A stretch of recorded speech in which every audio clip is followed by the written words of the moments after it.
डहाणू तालुक्यातील सूर्या प्रकल्पाच्या धामणी धरण परिसरात रात्री बिबट्याचं दर्शन झाल्याने ग्रामस्थ आणि पर्यटकांमध्ये भीतीचे वातावरण निर्माण झाले आहे। धरणाकडे जाणाऱ्या रस्त्यावरील मोठ्या झाडावर बिबट्या दबा धरून बसलेला दिसला। काही तरुण या मार्गाने जात असताना त्यांच्या नजरेस हा बिबट्या पडला आणि त्यांनी मोबाईल कॅमेऱ्यात त्याचे हालचाली कैद केल्या।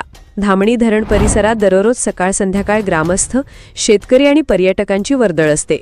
अशा वेळी झाडावर दबा धरून बसलेला बिबट्या दिसल्याने परिसरात दहशतीचे वातावरण निर्माण झाले आहे। घटनेची माहिती मिळताच वनविभागाची टीम तातडीने घटनास्थळी दाखल झाली असून बिबट्याचा शोध सुरू करण्यात आला आहे। नागरिकांनी सावधगिरी बाळगावी असे आवाहन वनविभागाकडून करण्यात आले आहे। बिबट्या अजूनही परिसरात आहे की जंगलाकडे परत गेला याबाबत वनविभागाने शोध मोहीम सुरू केली आहे। अशा आणखी अपडेट्ससाठी पाहत रहा युवा मत।